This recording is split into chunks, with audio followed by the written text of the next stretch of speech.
A melhor parte de ver o rosto do meu diretor perder a cor não foi a oferta de $310 mil na minha caixa de entrada.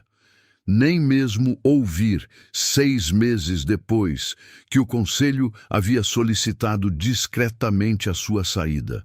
A melhor parte foi perceber que tudo o que ele tentou esconder já tinha criado raízes em um lugar que ele não conseguia alcançar. Mas estou me antecipando um pouco, porque essa história não faz muito sentido se você não entender como tudo começou. E tudo começou em uma sala de reuniões, com uma tela de projeção e um homem que nunca tinha escrito uma única linha de código em produção, me dizendo que tudo o que eu havia construído ao longo de 2 anos representava um risco para a organização.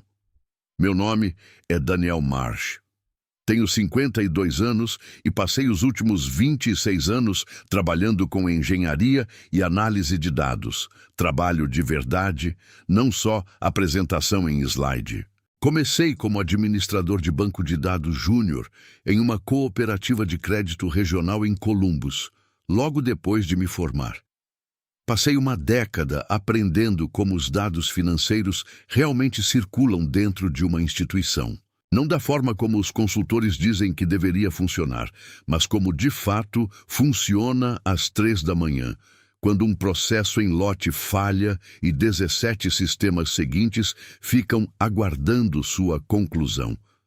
Trabalhei duro na área de arquitetura de dados. Liderei equipes em 2 bancos regionais diferentes e construí estruturas de relatórios do zero. Quando assumi o cargo de líder sênior de análise de dados no Meridian Financial Group, há 4 anos, realmente acreditei ter encontrado um lugar que valorizava esse tipo de conhecimento prático acumulado. Durante os primeiros 2 anos e meio, tudo funcionou bem. O banco era de porte médio, com cerca de $4 bilhões em ativos, presença regional em 6 estados e o tipo de ambiente onde as pessoas realmente se comunicavam, independentemente do departamento. A equipe de prevenção a fraudes conhecia a equipe de crédito e o pessoal de compliance aparecia na área de tecnologia para tirar dúvidas. Não era perfeito, mas era funcional, como empresas reais costumam ser quando as pessoas realmente se importam com o que fazem.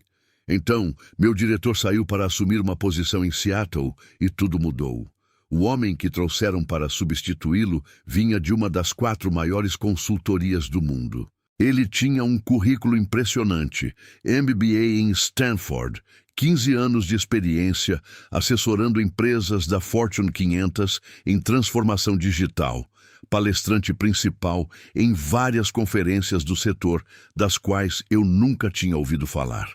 O que a descrição do cargo não mencionava era que ele nunca havia gerenciado uma equipe técnica, nunca tinha sido responsável por um sistema em produção, nunca tinha lidado com dados dos quais pessoas reais dependiam para tomar decisões importantes. No primeiro dia, ele reorganizou o layout do escritório para ter uma vista melhor do estacionamento e substituiu os quadros brancos da nossa sala por telas motivacionais sobre inovação. Tentei dar a ele o benefício da dúvida. Participei das 3 primeiras reuniões gerais, nas quais ele falou sobre padronização, parcerias com fornecedores e modelos que conseguem crescer com o negócio. Concordei nos momentos apropriados. Respondi às suas perguntas com sinceridade quando ele as fez. Mas depois de cerca de 6 semanas, comecei a notar algo que me deixou desconfortável. Sempre que eu mencionava uma solução personalizada que nossa equipe havia desenvolvido, ele chamava de solução isolada. Sempre que eu falava de um sistema interno criado para resolver um problema específico, ele chamava de solução improvisada. Ele tinha um vocabulário para desqualificar ideias que era tão refinado que quase parecia estratégia. O primeiro conflito de verdade aconteceu por causa de algo chamado modelo de alerta precoce. Cerca de 18 meses antes da chegada dele, nossa equipe de prevenção a fraudes me procurou com um problema. A ferramenta de detecção de fraudes do fornecedor identificava transações depois que já tinham acontecido, sinalizando horas ou até dias após a transferência do dinheiro. Para fraudes com cartão de crédito, esse atraso era caro. Para transferências bancárias, era desastroso. Passei 4 meses desenvolvendo um modelo próprio de aprendizado de máquina que analisava o comportamento das transações quase em tempo real, incorporando cerca de 40 variáveis. A ferramenta do fornecedor nem sequer considerava aspectos como padrões de velocidade entre tipos específicos de conta, anomalias geográficas ligadas ao horário do dia e sequências de identificação de dispositivos. O modelo não era perfeito quando o coloquei em operação, mas eu o ajustava junto com a equipe de fraude a cada 2 semanas. E quando meu novo diretor chegou, ele já havia identificado e impedido $2.100.000 em transações fraudulentas que a ferramenta do fornecedor tinha deixado passar completamente. Quando apresentei as métricas trimestrais e a contribuição do modelo de alerta precoce, meu diretor se recostou na cadeira com a expressão típica de quem já acha que sabe a resposta antes mesmo de perguntar. Quantas horas de sprint foram usadas na construção e manutenção disso? Ele perguntou. Cerca de 340 horas ao longo do primeiro ano, incluindo ciclos de melhoria, respondi.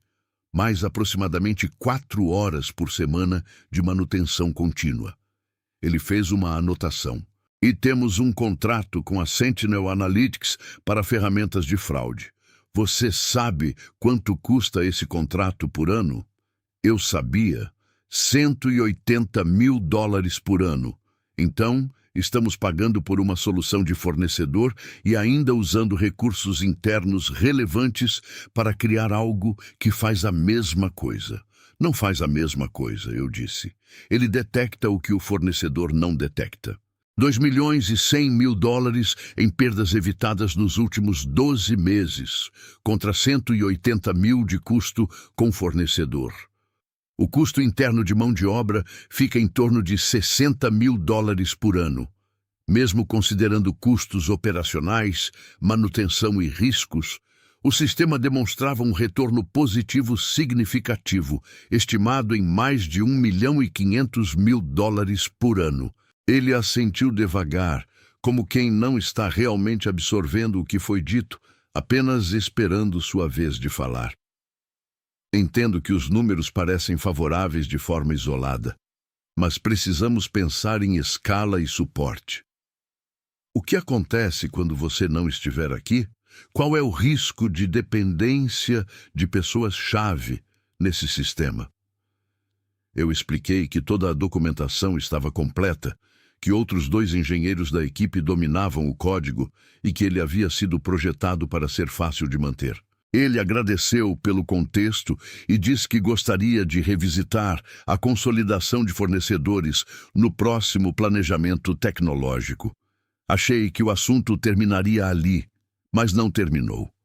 O segundo conflito aconteceu 4 meses depois, em um projeto do qual, sinceramente, eu me orgulhava mais do que qualquer outro que desenvolvi na Meridian. Nossa equipe de varejo estava perdendo clientes em um ritmo que começava a preocupar.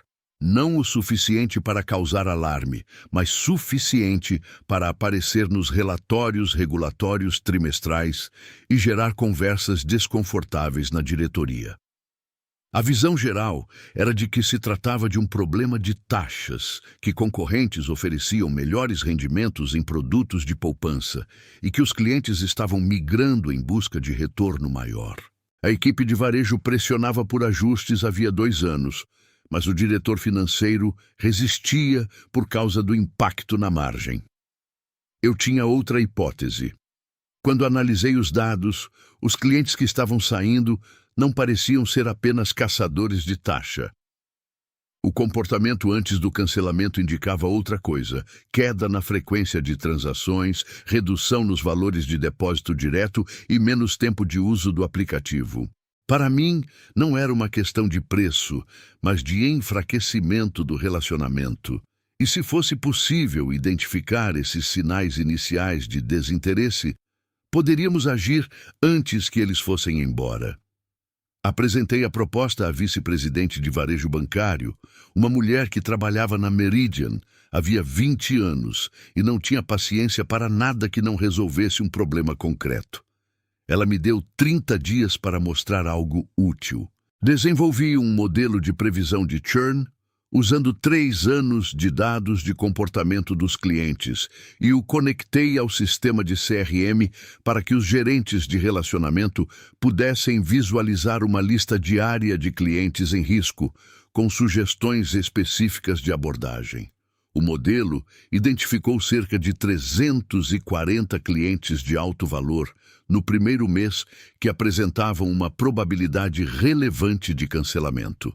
A equipe de varejo realizou campanhas de contato personalizadas com esses clientes, não com ofertas de aumento de taxas, mas com foco em relacionamento real, pontos de contato, revisão de produtos e conversas. 62% dos clientes sinalizados voltaram a se engajar de forma clara e mensurável. O vice-presidente de varejo analisou os números e estimou que havíamos retido aproximadamente 4.800.000 dólares em depósitos apenas no primeiro trimestre. Esse valor provavelmente teria sido perdido com o modelo anterior. Quando mencionei isso ao meu diretor, ele abriu nosso sistema de acompanhamento de projetos e verificou as horas registradas. Isso estava planejado como uma análise exploratória de 40 horas. Ele disse que eu havia registrado 127 horas e integrado diretamente com o CRM sem passar pelo processo adequado. A integração com o CRM levou 4 horas. Expliquei que era uma conexão de API, somente leitura. Segui um processo simplificado por ser uma integração apenas de leitura, embora, olhando em retrospecto, pudesse ter passado por uma revisão mais formal. Isso é um detalhe técnico, ele disse. O espírito da política é que integrações exigem revisão, e 127 horas em um projeto de 40 representam um desvio relevante na alocação de recursos. Isso representa 4.800.000 dólares em depósitos retidos, eu respondi. Isso representa um padrão que me preocupa. Ele retrucou. Você está constantemente extrapolando o escopo definido das suas atribuições, porque acredita que seu julgamento está acima do processo de planejamento. Não é assim que equipes de alto desempenho operam. Pensei por um instante antes de responder. Então eu disse que acreditava que equipes de alto desempenho entregam resultados. Ele sorriu, com a confiança de quem acredita estar certo. Acho que temos definições diferentes de alto desempenho. Eu deveria ter entendido naquele momento para onde isso estava indo, mas ainda era ingênuo o suficiente para acreditar que os resultados acabariam falando por si. O terceiro conflito aconteceu 6 meses depois, e foi o que realmente rompeu algo entre nós. Nossa equipe de compliance estava sobrecarregada. A Meridian estava sujeita a cerca de 12 de exigências regulatórias diferentes. Relatórios regulatórios trimestrais, submissões anuais de testes de estresse, relatórios contínuos de atividades suspeitas e o processo de consolidação desses relatórios era quase totalmente manual. Os analistas gastavam entre 40 e 60 horas por ciclo, extraindo dados de vários sistemas de origem, conciliando divergências manualmente e ajustando os resultados para atender aos formatos exigidos. Era um tipo de trabalho naturalmente sujeito a falhas, e tivemos 2 retificações relevantes em 18 meses por causa de erros de conciliação que surgiram durante esse processo manual. Nossa diretora de compliance veio falar comigo diretamente, ignorando completamente meu diretor, porque já havia trabalhado comigo antes da chegada dele e sabia como eu operava. Ela perguntou se havia alguma forma de automatizar, mesmo que parcialmente, a extração e a reconciliação dos dados. Passei 8 semanas desenvolvendo o que chamei de pipeline de dados regulatórios, com extração automatizada de 7 sistemas de origem. Criei um mecanismo de reconciliação que sinalizava discrepâncias para a revisão humana, em vez de deixá-las passar sem aviso.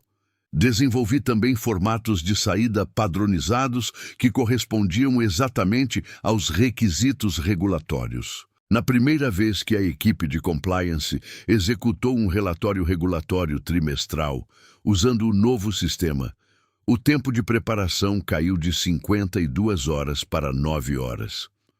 Os indicadores de erro identificaram 3 discrepâncias que teriam exigido uma retificação caso tivessem sido enviadas. A diretora de compliance me enviou uma garrafa de bourbon e um bilhete de agradecimento escrito à mão. Meu diretor soube do projeto 3 semanas após o lançamento. Quando a diretora de compliance mencionou o trabalho em uma reunião executiva, ele me chamou para sua sala naquela mesma tarde.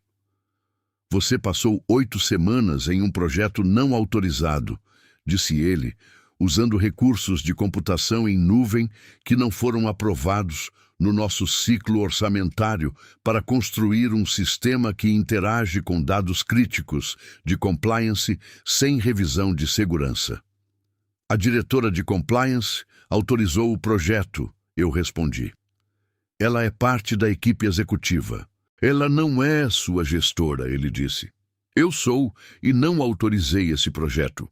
Os custos de computação foram de $4.200 e apareceram no meu relatório de variação orçamentária hoje. Não é assim que alocamos recursos aqui. O projeto economizou 43 horas por ciclo em uma equipe de 4 analistas, eu disse. Isso representa aproximadamente $18.000 por ciclo em custo de mão de obra. Executamos 8 ciclos por ano. A economia anual fica em torno de $144.000. O custo total de computação para desenvolver o sistema foi de $4.200. Ele fechou o laptop com um movimento preciso e controlado. Daniel, vou ser direto com você. Fui paciente porque suas habilidades técnicas são reais e suas intenções são boas, mas você tem um problema sério em seguir processos. Você age como se as regras não se aplicassem a você porque acredita que seus resultados justificam o desvio. Isso é um problema cultural, não técnico, e preciso que você entenda que, se isso continuar, vai se tornar um problema de desempenho. Naquela noite, dirigi para casa me perguntando se eu estava errado. Refleti com sinceridade, tentando enxergar meus próprios pontos cegos.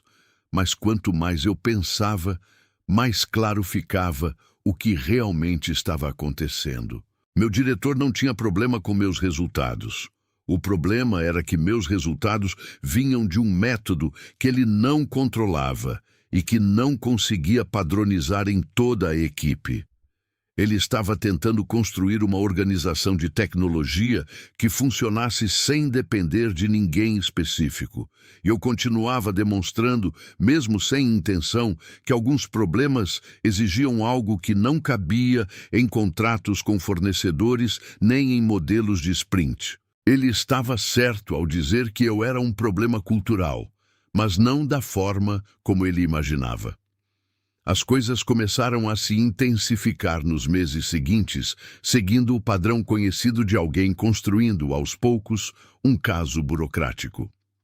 Em março, fui incluído em um plano formal de melhoria de desempenho, não por alguma falha específica, mas pelo que a documentação descrevia como um desvio recorrente dos parâmetros aprovados do projeto e uso não autorizado de recursos. Eram 4 páginas de violações de processo cuidadosamente elaboradas, cada uma tecnicamente correta, mas no conjunto completamente distorcida.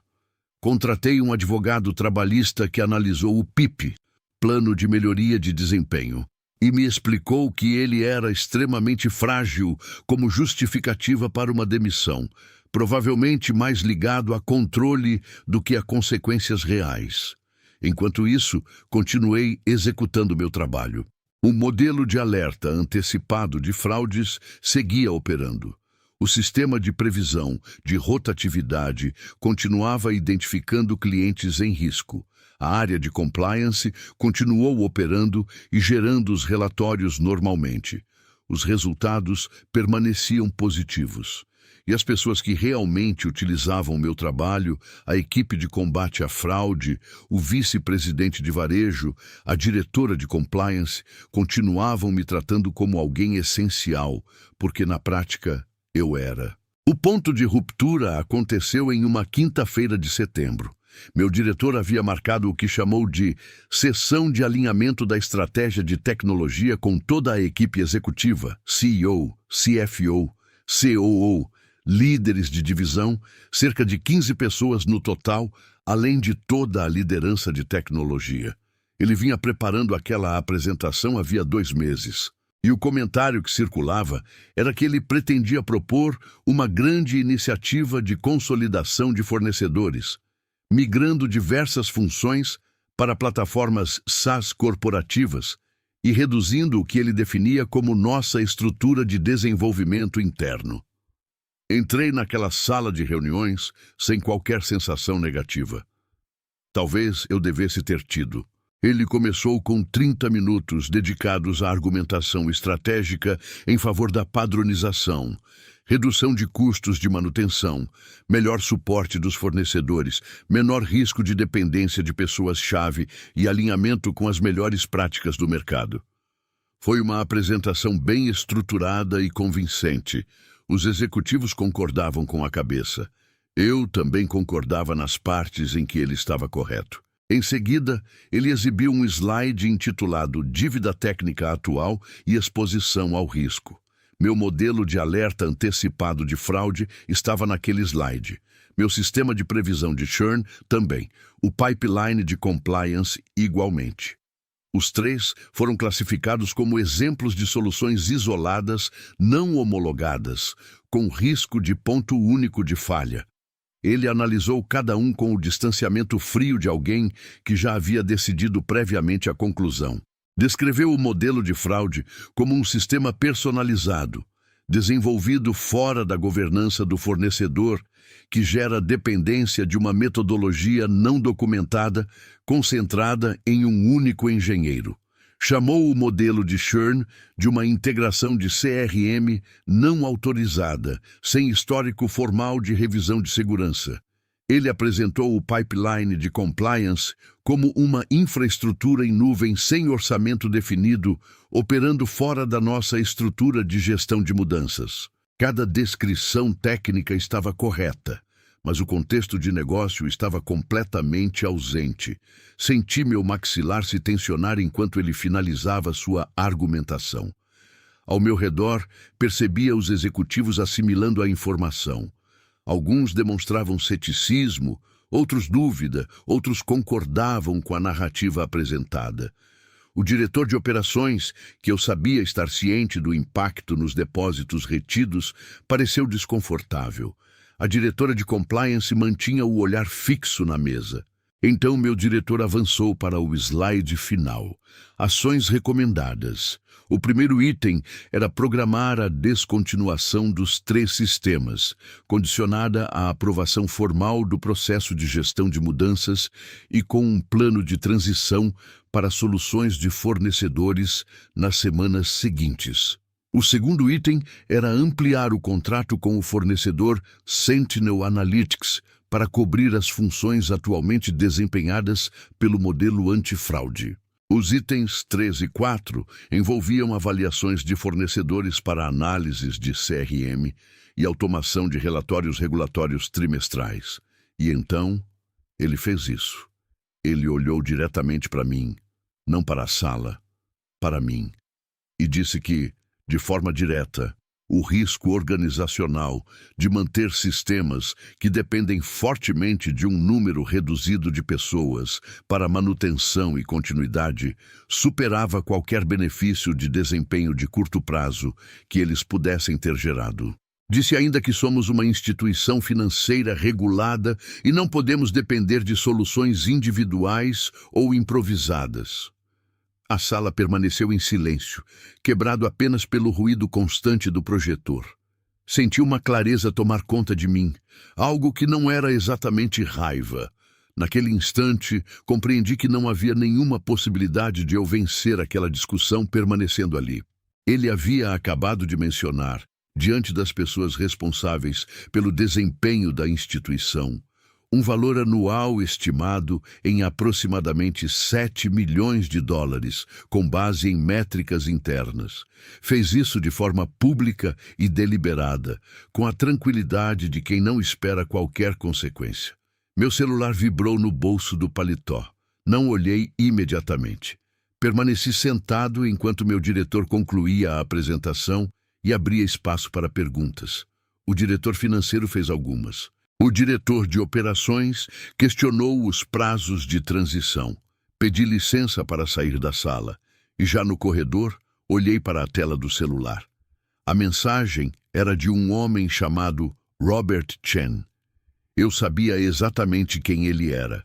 O diretor de tecnologia de uma fintech chamada Prism Financial Technologies, uma startup bem financiada que vinha desenvolvendo soluções de infraestrutura bancária para instituições financeiras de médio porte. Havíamos nos conhecido em uma conferência cerca de 18 meses antes e mantivemos contato ocasional. A mensagem foi direta. Daniel, soube por contatos em comum que você pode estar em um momento de transição. Tenho acompanhado os indicadores analíticos da Meridian há 2 anos e sei quem está por trás do trabalho. Gostaria de conversar hoje, se estiver disponível. Fiquei parado no corredor por cerca de 90 segundos. Depois, liguei para ele. A conversa durou 40 minutos e, ao final, ele demonstrou forte interesse em me contratar como diretor de dados e apresentou uma proposta inicial de remuneração, condicionada a entrevistas formais e aprovação do conselho. Ele mencionou um salário base de 310 mil dólares, participação acionária relevante e autonomia para estruturar toda a área de dados do zero. Ele explicou que a Prism vinha analisando indicadores de mercado e sinais do setor e inferiu que as melhorias observadas na Meridian estavam associadas a uma forte capacidade interna de análise de dados. Disse que já planejava entrar em contato havia meses. Quando 2 de seus contatos na rede de fornecedores de fintech da Meridian mencionaram, com 48 horas de intervalo, que algo estava acontecendo com a equipe de dados, ele entendeu que aquele era o momento certo. Voltei para a sala de reuniões enquanto meu diretor agradecia a presença de todos. Ele percebeu meu retorno e lançou um olhar na minha direção. Reconheci a expressão educadamente vitoriosa de alguém que acreditava ter conquistado algo e aguardava a oportunidade de demonstrar isso. "Tudo certo, Daniel?", perguntou ele. Olhei ao redor da sala.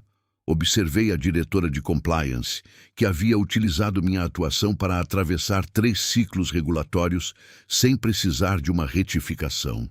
Depois, voltei minha atenção para o diretor de operações, que já havia visto o número de depósitos retidos em uma apresentação ao conselho 4 meses antes.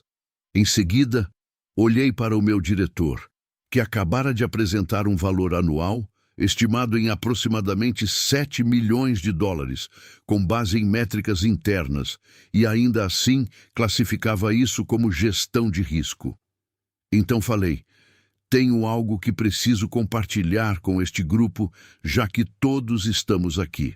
Informei que estava me desligando imediatamente para assumir uma posição na Prism Financial Technologies, como diretor de dados. Expliquei que os 3 sistemas que haviam acabado de ser programados para descontinuação representavam cerca de 7 milhões de dólares em valor anual estimado, sendo 2 milhões e 100 mil dólares em prevenção de fraudes, 4 milhões e 800 mil dólares em depósitos retidos e 144 mil dólares em economia operacional na área de compliance. e que as equipes que dependiam dessas soluções mereciam saber que esses números tinham sido apresentados ali sem o devido contexto. A postura do meu diretor vacilou por um instante quase imperceptível, mas eu já tinha participado de reuniões suficientes para notar. Foi aquele breve momento em que o raciocínio falha. Ele respondeu que não era apropriado fazer um anúncio daquele tipo em uma reunião executiva e que existiam procedimentos adequados para desligamento. Respondi que meu contrato permitia a saída imediata. Acrescentei que, já que ele havia escolhido um ambiente público para caracterizar meu trabalho como um problema, considerei justo esclarecer os fatos no mesmo contexto. O diretor financeiro fez uma pergunta, direcionada a ele, sobre o impacto financeiro da descontinuação do modelo de detecção de fraudes. Meu diretor começou a responder. Eu peguei meu caderno e minha xícara de café e deixei a sala. Às 16 horas daquele mesmo dia, eu já tinha assinado uma carta de intenções com a Prism. Na sexta-feira, finalizei um processo acelerado de verificação de antecedentes e Robert me incluiu em uma reunião com o conselho para discutir o planejamento estratégico de dados. A equipe era menor do que eu estava acostumado. 7 engenheiros em vez de 23, mas eram altamente capacitados e, mais importante, estavam focados em problemas relevantes, criando soluções que ajudavam bancos de médio porte a competir com fintechs inovadoras, usando uma fração dos recursos. Não procurei ninguém da Meridian. Não foi necessário. A diretora de compliance me ligou em uma quarta-feira, 3 semanas após minha saída. Ela foi cuidadosa e profissional ao abordar o assunto. Disse que estava avaliando alternativas para manter o processo de compliance funcionando e queria saber se a Prism oferecia algum serviço nesse sentido. Conversamos por 1 hora sobre gestão de dados regulatórios e o que de fato define uma infraestrutura sólida. Ao final da ligação, ela comentou que o conselho havia feito questionamentos mais duros após minha saída sobre os sistemas que tinham sido descontinuados. A vice-presidente de varejo entrou em contato na semana seguinte. Ela havia analisado os números de churn do primeiro mês após a interrupção do modelo de previsão e identificou um aumento de 31% no encerramento de contas de alto valor. Ela queria entender quais caminhos existiam para recuperar essa capacidade e se a Prism atendia instituições do porte da Meridian. Tivemos uma conversa bastante produtiva. Nos meses seguintes, a Meridian iniciou conversas para contratar a Prism, que depois resultaram em 2 projetos formais. Um com a área de compliance e outro com a divisão de varejo bancário para reconstruir e colocar novamente em operação versões dos sistemas que haviam sido descontinuados. Eu não era o principal responsável pelo relacionamento em nenhuma dessas contas. Nem precisava ser. O trabalho falava por si, e as pessoas que dependiam dele sabiam exatamente o que havia ocorrido. Mais tarde, soube por contatos do mercado que a expansão do contrato com a Sentinel Analytics, proposta pelo meu diretor, foi adiada por tempo indeterminado depois que a equipe de combate à fraude testou a configuração ampliada da ferramenta e constatou uma queda de 34% na precisão em comparação com o desempenho dos modelos anteriores. Também ouvi que o Conselho levantou questionamentos desconfortáveis sobre a apresentação da estratégia tecnológica em setembro. Fiquei sabendo ainda que meu diretor deixou a Meridian em fevereiro para buscar outras oportunidades, expressão comum no mercado quando a continuidade de alguém na empresa deixa de fazer sentido. Não sinto satisfação particular com isso. Seria desonesto dizer que nenhuma parte de mim reagiu ao receber essa notícia. Houve sim um peso que se acomodou. Mas o que permanece acima de tudo é algo mais simples e sólido. A certeza de que o trabalho era consistente e resistiu à pressão de alguém que tentou eliminá-lo. Depois de 26 anos, construindo coisas relevantes, aprendi algumas lições. Dados não se importam com hierarquias organizacionais. Um modelo antifraude que evitou perdas de 2 milhões e 100 mil dólares não deixa de ter valor só porque foi retirado de operação.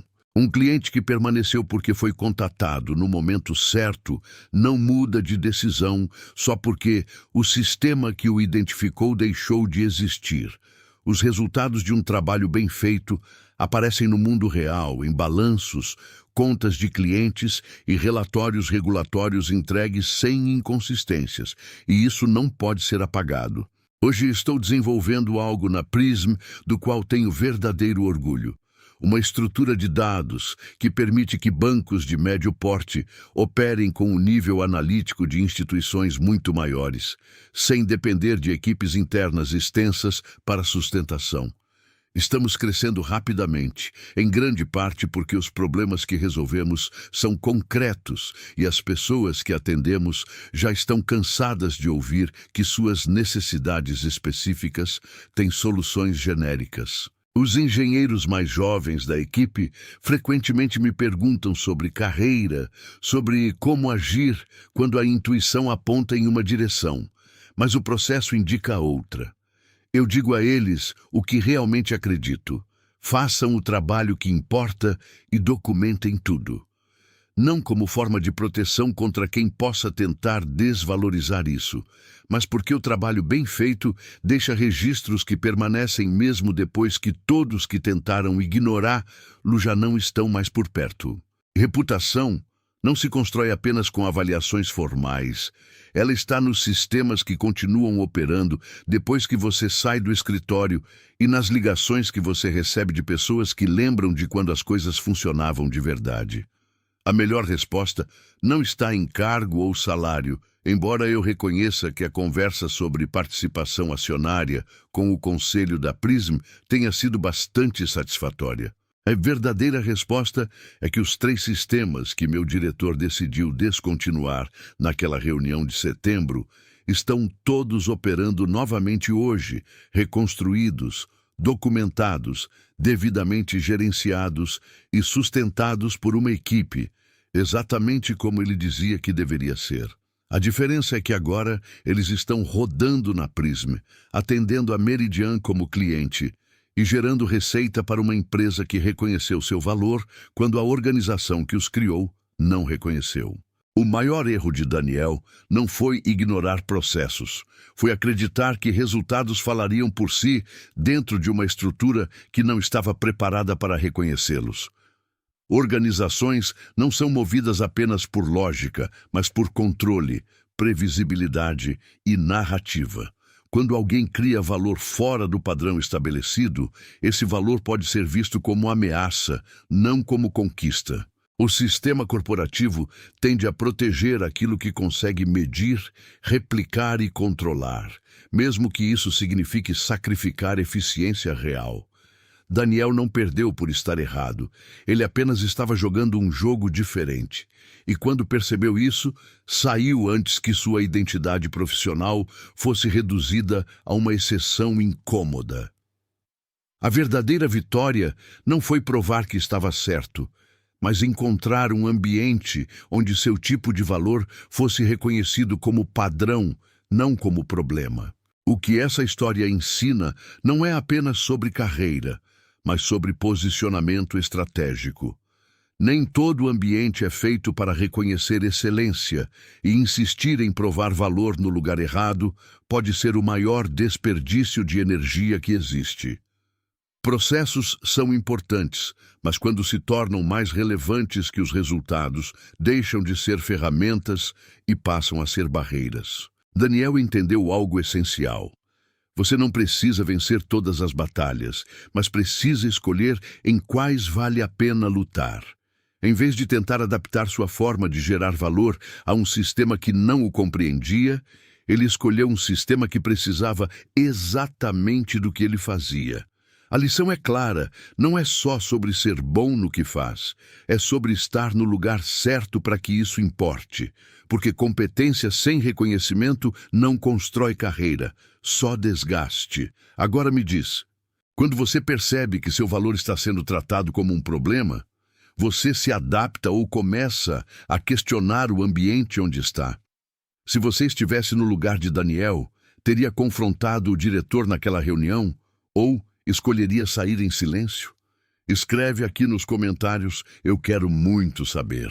E não esquece, deixa também o seu comentário com uma classificação de 1 a 10 para mostrar o quanto você gostou, porque assim eu consigo trazer mais vídeos que sejam interessantes para você. E se essa história fez sentido para você, deixa o like e se inscreve no canal, porque aqui a gente não fala só de histórias. A gente fala de como elas podem mudar a forma como você enxerga o jogo. Às vezes, o que parece um fim é só o começo. Você só precisa estar preparado para agir quando esse momento chegar.